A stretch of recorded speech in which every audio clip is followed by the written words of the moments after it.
경기도 화성에 사는 62세 김한철 씨는 오늘 신도시 상가 분양 컨설팅을 받으러 가고 있습니다. 김 씨는 최근에 신도시 상가 투자를 하기로 마음먹었습니다. 이유는 다름 아닌 친구 때문이었습니다. 김 씨의 친구는 김 씨보다 먼저 신도시 상가를 사고 나서 김 씨를 비롯한 다른 동창들을 무시하면서 자신은 이제 건물주라고 떵떵거리며 다녔습니다. 김 씨는 그런 친구의 말을 별로 신경 쓰지 않는 척했지만 내심 부러운 마음이 드는 것은 어쩔 수 없었습니다. 김 씨의 친구는 앞으로 월세를 받으며 편하게 살 거라고 술자리마다 자랑하기 바빴습니다. 그리고 이 친구는 김 씨를 비롯한 다른 친구들에게도 상가 투자를 권유했습니다.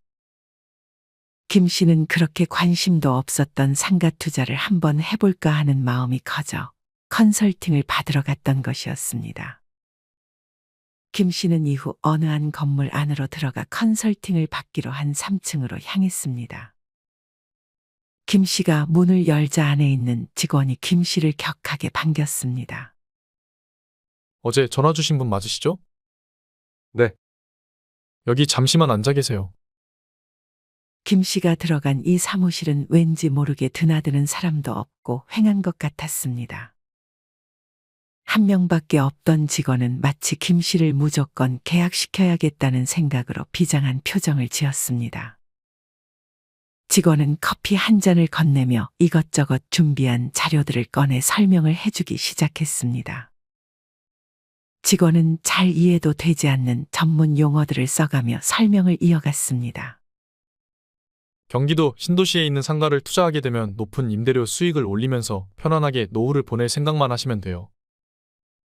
직원은 마지막에 이런 달콤한 말을 꺼내며 김 씨를 살살 꼬드겼습니다. 그러면서 직원은 김 씨에게 생각할 시간도 주지 않으려는 듯 바로 서류를 내밀었습니다. 일단 도장 한번 찍어보세요. 김 씨는 아직 상가 투자에 대해 많이 공부를 하지는 않았지만 그래도 상가 투자를 하려는 마음이 있었기 때문에 준비했던 도장을 꺼냈습니다. 김 씨는 이미 어느 정도 현금이 있었고 대출을 어느 정도 받을 수 있었기 때문에 상가를 사는 데는 무리가 없을 것만 같았습니다. 김 씨가 그렇게 도장을 찍으려는 순간 아내에게 전화가 왔습니다. 당신 지금 어디예요? 나 지금 잠깐 밖에 나왔는데? 직원은 통화를 하는 김 씨에게 일단 도장을 찍고 통화를 하라는 제스처를 취했습니다. 하지만 김 씨는 그런 직원의 바람과는 달리 도장을 찍기 전에 잠깐 나가서 통화를 하고 오겠다고 했습니다. 김 씨의 아내는 엄마가 하루 종일 전화를 받지 않는다며 얼른 장모님 댁으로 가보자고 말했습니다. 김 씨는 그 말을 듣고 일이 생겼다며 내일 오겠다고 직원에게 말하고 집으로 향했습니다. 다행히 김 씨의 장모님은 멀쩡했습니다. 다만 귀가 좋지 않아 전화가 온지 몰랐던 듯 싶었습니다. 김 씨와 아내는 안도의 한숨을 내쉬었습니다. 아내는 김 씨에게 오늘 어디서 뭐 했냐고 추궁했습니다. 김 씨는 며칠 전에 아내에게 말했던 것처럼 상가 투자 관련해서 컨설팅을 받으러 갔다고 솔직하게 말했습니다. 그거 안전한 거 맞아요? 그런 중요한 투자는 조금 더 신중히 고민하고 공부한 다음에 투자하는 게 맞죠. 김 씨는 아내의 말에 고개를 끄덕였습니다. 김 씨의 아내는 조금 둔한 성격의 김 씨를 걱정했습니다. 김 씨는 그래도 약속은 약속이니 다음날 다시 컨설팅을 받았던 곳으로 향했습니다. 이날은 집에서 일찍 나와서 컨설팅 약속까지 시간이 조금 남아 있었습니다. 김 씨는 그렇게 동네를 한 바퀴 둘러보는데 이때부터 상가 건물들이 눈에 들어오기 시작했습니다. 김 씨의 눈에 들어온 것은 임대문의 포스터였습니다. 분명 어젯밤에는 어두워서 그런지 눈에 들어오지 않았는데 낮이 되자 거의 대부분의 상가 건물들의 임대문에 포스터가 붙어 있었습니다. 그때 김 씨에게 전화가 걸려왔습니다. 한철아, 너 경수 소식 들었어? 이 자식 우리한테 했던 말들 순 거짓말이었어. 월 임대료 수입 받으면서 편하게 노후 보내는 줄 알았는데 알고 보니 상가 투자하고 임차인이 안 들어와서 매달 적자 보다가 빚만 잔뜩 얻고 길거리에 나앉게 생기게 됐다지 뭐야. 그게 정말이야. 그렇다니까. 경수 와이프 친구한테 들은 얘기야. 그 자식 우리한테 상가 투자하라고 꼬드기더니 자기 혼자 당하긴 싫었던 거지. 나랑 창현이도 상가 투자하려고 계획하고 있었는데 경수 말 들었으면 완전 개털 될 뻔했어. 너도 조심해. 요새 상가 투자하는 사람은 바보래 바보. 김 씨는 친구와의 통화를 마치고 한참 동안 벙쪄 있었습니다. 김 씨는 오늘 컨설팅을 받기로 했던 것을 취소해버리고 집으로 돌아갔습니다. 김 씨는 이렇게 끝내기는 조금 아쉬워 상가 투자에 대해서 심도 있게 알아보기로 마음먹었습니다. 김 씨는 바로 인터넷을 뒤져 근처에 상가 투자를 한 사람들이 만든 모임이 있다는 소식을 접하고 그 모임에 찾아갔습니다.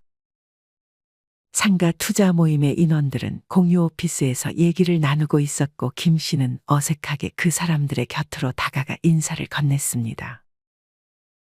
안녕하세요. 어제 연락 주셨던 분이신가요? 네. 상가 투자에 관심이 있는데 정보가 없어서 연락드렸어요. 잘 오셨어요. 아직 상가 투자 진행하신 건 아니죠? 네. 사실 엊그제 덜컥 계약을 할 뻔했는데 갑자기 일이 생기는 바람에. 하늘이 도우셨네요. 모임 인원이었던 최 씨가 김 씨 대신 안도의 한숨을 쉬어줬습니다. 사실 저희는 상가 투자를 하고 모두 후회하고 있는 사람들이에요. 투자를 해버린 건 어쩔 수 없고 어떻게 피해를 최소화할 수 있는지 다 같이 얘기 중이었어요. 모임 인원들은 김 씨에게 각자 자신이 겪었던 일들을 하나씩 말해주기 시작했습니다. 그중 대전에 살았던 56세 최 씨는 별내 신도시에 상가 투자를 했다고 했습니다. 최 씨는 50대 중반의 회사원이었는데 앞으로 회사에서 언제 잘릴지 모른다는 불안감에 노후 준비를 하려고 상가 투자를 진행했다고 했습니다. 최 씨도 김 씨처럼 분양 컨설턴트에게 상담을 받고 계약을 했습니다. 그 직원은 최 씨에게 상가 투자를 진행할 경우 매달 500만 원의 월세를 받을 수 있고 최 씨의 대출이자는 매달 250만 원 정도 될 테니 달에 250만 원은 남게 될 것이라며 꼬드겼다고 했습니다. 최 씨는 고민할 필요가 없다고 생각해 계약을 진행했습니다. 하지만 이날의 계약이 후회로 바뀌는 데는 그리 긴 시간이 걸리지 않았습니다. 별내 신도시에 투자를 한 최 씨는 별내 신도시의 공실률이 40%나 된다는 사실을 알지 못했습니다. 그리고 그 주변에는 심지어 3년 동안 공실인 곳도 있었습니다. 최 씨는 월세 받으려고 투자한 건데 아무도 안 들어오고 매달 관리비만 한 달에 100만 원이 추가로 나가고 있다고 했습니다. 최 씨는 상가 투자를 하고 6개월 동안 대출이자 250만 원에다가 관리비 100만 원을 더해 총 350만 원 적자가 나고 있다고 말했습니다. 컨설턴트에게 임대 약속을 받았지만 지켜지지 않았고 분양업체에게 속아버린 거죠. 최 씨는 한숨을 길게 쉬었습니다. 12억 주고 산 것을 10억, 8억에 내놔도 팔리지를 않으니 상가 투자, 특히나 분양상가에 대한 투자는 사실상 부동산 투자 고수들의 영역이라는 것을 이제야 깨달았어요. 은행 융자 받아서 신축상가 사서 쫄딱 망한 사람들을 제가 수도 없이 많이 봤어요. 멀리서 찾을 것도 없이 여기도 몇 명 있어요. 최 씨의 얘기를 듣고 있던 장 씨가 말을 이어갔습니다. 저는 최소 6%의 수익률을 기대하고 상가 투자를 진행했는데 현실은 2%도 안 나오는 것 같아요. 김 씨는 빠르게 머릿속으로 계산기를 굴렸습니다. 만약 10억 상가에 투자했는데 2%면 1년에 2천만 원이고 한 달에 160만 원 가량 된다는 계산이 나왔습니다.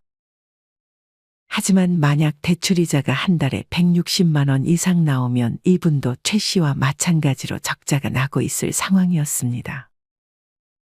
다행히 장 씨는 임대를 주고 있는 상태이긴 했습니다. 하지만 문제는 월세를 받고도 대출 이자를 감당 못해 적자를 피하지 못하고 있다는 점이었습니다. 장 씨의 경우 무려 10억을 대출받아 한 달 이자만 400만 원에 육박했습니다. 그에 반해 월세 수입은 250만 원을 받고 있어 매달 150만 원의 적자가 나고 있는 상황이었습니다.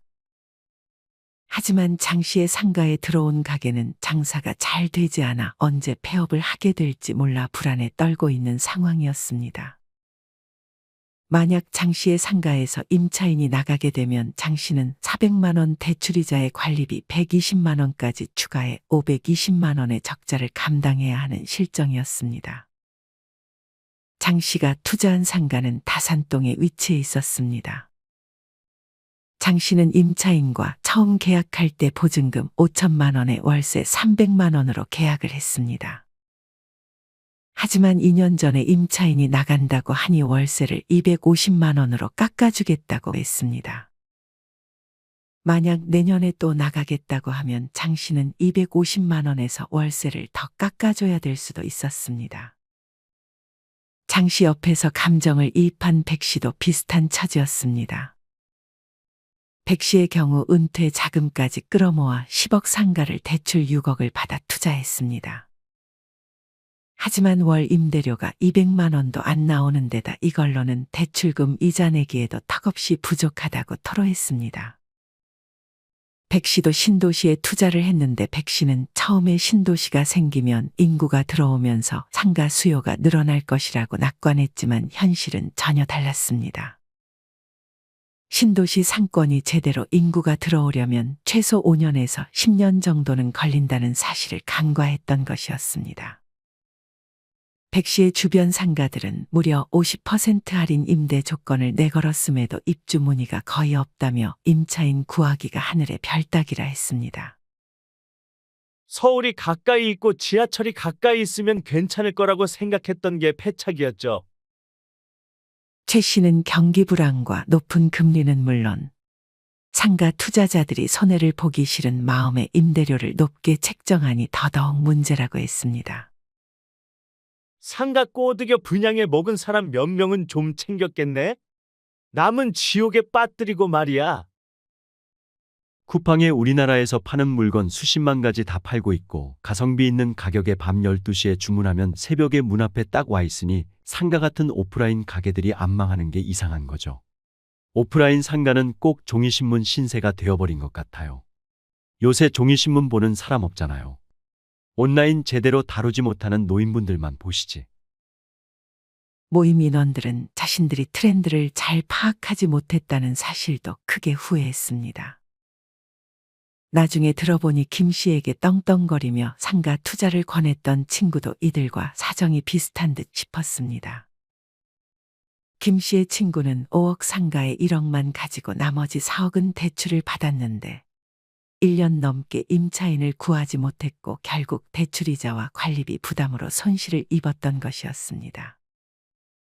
김 씨 친구의 경우 대출 이자가 4.5%였고 계산해보면 월에 약 150만 원이었습니다.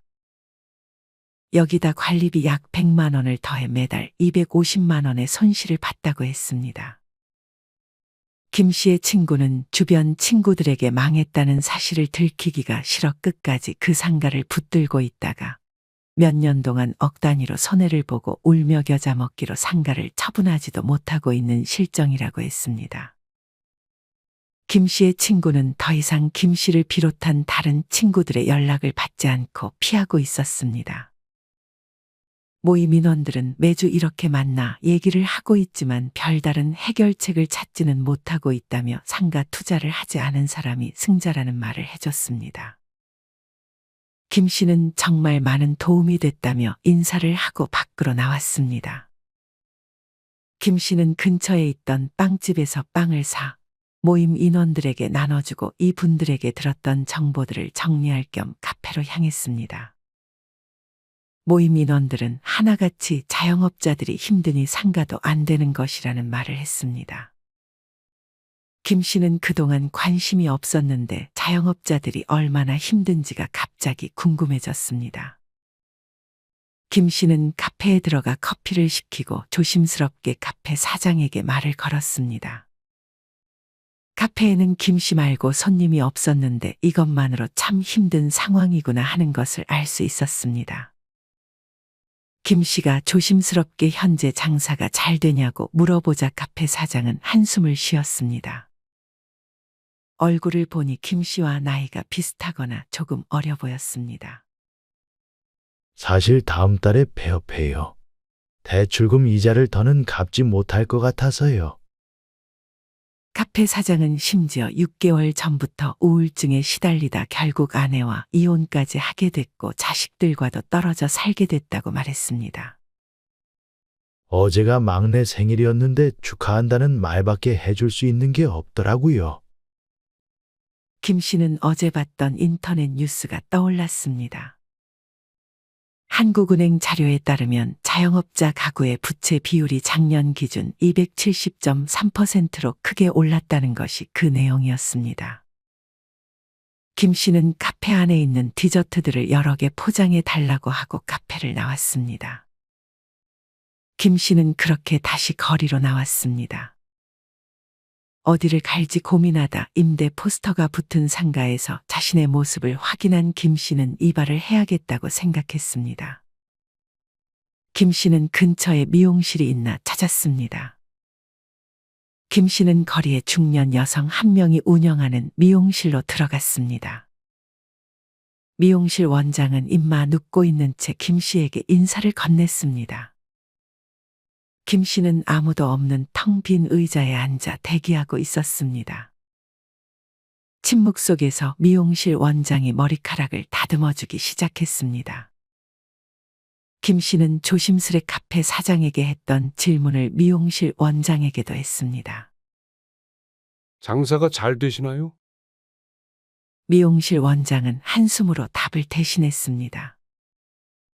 들어보니 미용실 원장은 30년 경력의 미용사였습니다. 하지만 이분도 올해 20년간 운영해온 미용실 문을 닫을 것이라고 했습니다. 임대료는 계속 오르는데 손님들은 줄어들어 계속 붙들고 있을 수가 없어요. 이제 한계라서 장사 접고 편의점 알바하기로 했어요. 다행히 지인이 소개시켜줘서 운 좋게 들어갈 수 있게 됐지 뭐예요. 조금 쉬다 다니라는 김 씨의 말에 미용실 원장은 생계를 위해 쉴 수가 없다고 답했습니다. 장사가 잘 될 때야 손님들이랑 대화하면서 너무 행복했는데 이제는 안녕하세요, 감사합니다 라는 말밖에 입에서 안 나오네요. 근데 다들 저랑 상황이 비슷한가 봐요. 지난해에 폐업한 자영업자 수가 무려 98만 명이 넘는다지 뭐예요. 김 씨는 그런 자영업자들이 참으로 안쓰러웠습니다. 김 씨는 카페에서 사온 디저트를 미용실 원장에게 건넸습니다. 미용실 원장은 디저트를 즐겨 먹는지 그제서야 웃음을 보이며 김 씨에게 고맙다는 말을 꺼냈습니다. 그렇게 이발을 하고 김 씨는 다시 거리로 나왔습니다. 어느새 밥을 먹을 시간이 돼서 식당을 찾고 있었습니다. 김 씨는 근처에 있는 한 식당에 들어갔습니다. 저녁 시간임에도 불구하고 사람이 김 씨를 포함해 2사람밖에 없었습니다. 김 씨는 여기 사정도 비슷할 거라 생각해 이번에는 그냥 침묵을 지켰습니다. 그렇게 혼자 밥을 먹던 김 씨에게 식당 사장이 먼저 다가와 말을 걸었습니다. 가게 사장은 처음에는 인사를 하더니 이내 신세한탄을 하기 시작했습니다. 저는 30년을 충성한 회사에서 퇴직하고 이 식당을 차렸어요. 당연히 퇴직금은 한 번에 받아서 여기 차리는데 보탰고요. 근데 현재 빚만 1억 가까이 되네요. 평생 모은 적금이랑 퇴직금 4억으로 시작했는데 3년도 안 돼 다 잃었어요. 이제는 빚 없는 사람들이 부러울 지경이에요. 식당 사장의 나이는 59세였습니다. 식당 사장은 은퇴를 하고 집에서 쉬기만 하는 삶을 살기는 싫어 창업을 결정했다고 했습니다. 하지만 높은 금리의 대출과 임대료, 무엇보다 시장 조사를 제대로 하지 않았고 경험도 부족했습니다. 매달 적자를 대출로 돌려막다 보니 빚이 쌓였다며 자기 가게에 자주 와달라고 김 씨에게 부탁했습니다. 식당 사장은 폐업을 고민하면서도 다시 일을 다니긴 해야 할 텐데 이 나이에 자기를 받아줄 때가 거의 없을 것 같아 폐업마저도 쉽게 결정하지 못하고 있다고 했습니다. 식당 사장은 월 100만 원도 못 버는 건 문제가 아니라며 가족까지 전부 끌어들여서 차린 가게였는데 이 가게가 망하면 전부 다 같이 망하게 되는 게 문제라고 했습니다. 가족은 또 안 도와줄 수도 없고 그렇게 남편과 아버지를 원망하는 것 말고는 할 게 없었습니다. 김 씨가 식당 사장과 대화를 나누던 중에 옆에 있던 가게 주인이 놀러 왔습니다. 옆 가게 주인은 47세로 분식점을 운영 중이었습니다. 옆 가게 주인은 자연스럽게 신세한탄에 합류했습니다. 옆 가게 주인은 최근 5개월간 힘든 하루하루를 보내고 있었습니다. 코로나 이후에 매장 손님은 줄어들고 배달이 늘어났는데 배달앱 수수료랑 광고비가 너무 비싸서 손해보고 있는 상황이에요. 옆 가게 주인은 배달앱 수수료가 무려 주문 금액의 10에서 15%에 달하고 광고비도 월에 50만 원 넘게 쓰고 있다고 했습니다. 하지만 광고를 안 하면 주문이 거의 안 들어와 광고를 하지 않을 수도 없는 노릇이라고 했습니다. 옆 가게 주인의 월 소득은 60만 원 남짓이었습니다. 가게 운영을 잠깐만 하는 것도 아니고 무려 아침 8시부터 밤 11시까지 잠자는 시간 빼고는 다 가게에 투자하고 있는 상황이었습니다. 하지만 이렇게 열심히 살고도 눈앞에 놓인 선택지는 이제 폐업밖에 없었습니다. 스트레스 때문에 폐업을 하고 싶어도 막상 대출금을 갚으려면 폐업도 쉬운 선택지는 아니었습니다. 옆 가게 주인은 8천만 원을 은행에 갚아야 한다고 말했습니다. 김 씨는 밥을 다 먹고 다음에 또 오겠다고 말을 남기고 자리에서 일어났습니다. 또 봐요. 그때까지 이 가게가 살아남으면 식당 주인은 섬뜩한 인사를 김 씨에게 건넸습니다. 김 씨는 따뜻한 커피를 마시려 편의점으로 향했습니다. 시간은 어느덧 늦은 밤이었습니다. 김 씨가 들어간 편의점에서 젊은 청년이 인사를 건넸습니다. 김 씨는 1+1 커피를 사서 하나를 아르바이트생에게 건네며 말을 걸었습니다. 일하는 거 힘들지 않아요. 이건 힘든 것도 아니죠. 아르바이트생의 나이는 28살이었습니다. 하지만 빚이 무려 6천만 원이 있다고 했습니다. 아이고, 어쩌다가요? 이 아르바이트생은 2년 전까지 옷가게를 운영했다고 했습니다. 친구들과 패기 좋게 시작했지만 장사가 안 돼 1년 만에 문을 닫은 것이었습니다. 초반에는 마케팅이 잘 됐는지 장사가 잘 됐는데 이제 사람들이 가게로 안 오고 대부분 온라인으로 옷을 사다 보니 매출이 한순간에 떨어졌어요. 사실 저는 지금 신용불량자예요. 이 나이에 신용불량자가 돼서 취업도 안 되고 부모님 못 본 지도 꽤 됐어요. 일단 여기서 알바하면서 앞으로 어떻게 살아야 할지 고민해봐야죠. 김 씨는 비단 힘든 건 중장년뿐만이 아니구나 하는 것을 알게 됐습니다. 김 씨는 이 청년에게 밥을 먹었냐고 물었고 청년은 한 끼도 못 먹었다고 답했습니다. 김 씨는 아까 대화를 나눴던 분식집 사장님 가게로 가서 떡볶이에 순대에 이것저것 포장을 해서 청년에게 건넸습니다. 청년은 눈에 눈물이 살짝 고인 채 김 씨에게 감사해 했습니다. 힘내요. 김 씨는 짧게 한마디 건네고 편의점에서 나왔습니다. 김 씨는 이제 지하철을 타고 집으로 돌아갈 준비를 했습니다. 지하철 옆 좌석에 김 씨의 자식과 비슷한 나이처럼 보이는 청년이 한 명 앉아 있었습니다. 그 청년은 열심히 부동산 책을 읽고 있었습니다. 김 씨는 자기도 모르게 이 청년에게도 말을 걸었습니다. 이 청년은 얼굴은 동안이었는데 나이가 40대였습니다. 이 청년은 영끌을 해 집을 산 듯 싶었습니다. 8억 원 아파트를 샀는데 자기 돈은 그중 20%만 넣었고 나머지 80%는 대출을 받아서 마련한 집이었습니다. 집값이 올라야 순자산이라도 증가할 텐데 집값이 30%가 떨어져 버리면서 대출금 빼면 지금 오히려 완전 마이너스네요.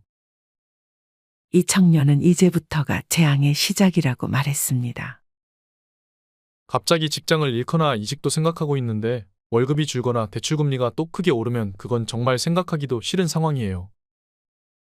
이 청년은 제대로 알아보지 못하고 남의 말에 휘둘려 집을 산 것을 크게 후회했고 지금부터라도 조금씩 공부하려고 지하철에서 부동산 관련 책을 보고 있던 것이었습니다. 김 씨는 오늘 많은 사람들과 이야기를 나누며 현실을 알게 됐습니다. 꽤나 씁쓸한 현실이었습니다. 김 씨는 오늘 만난 사람들이 한결같이 말했던 것처럼 빚만 없는 것도 성공한 인생이라는 말이 크게 와닿았습니다. 김 씨는 상가 투자를 잘못하면 원금 날아가는 것은 기본에 대출금과 상가 관리비가 누적되면 끝내 파산에 이르는 무서운 늪에 빠지게 될 수도 있고 경매 전문가라며 유튜브에서 많은 조회수를 올렸다가 지금은 채널을 접은 유튜브들을 보며 상가 투자는 절대 하지 않겠다고 다시 한번 다짐했습니다. 김 씨는 상가 투자 대신 미국 우량 배당주에 대해서 공부를 하기로 마음먹었습니다.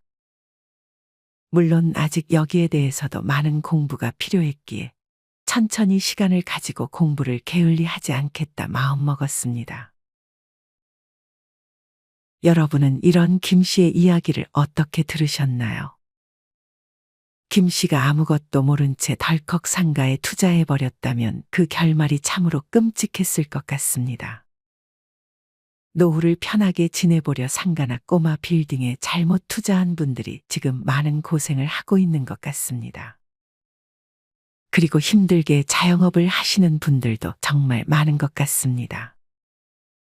준비를 많이 하고도 성공하기 힘든 것이 상가 투자나 자영업인 것 같습니다.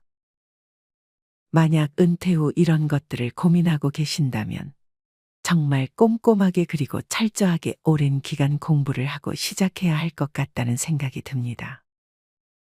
그리고 내가 아는 선택지 말고 다른 선택지가 없는지도 꼭 찾아보시고 더욱 안전하게 노후의 목숨보다 소중한 돈을 잘 지켜내셨으면 좋겠습니다. 이상으로 오늘의 영상을 마치겠습니다.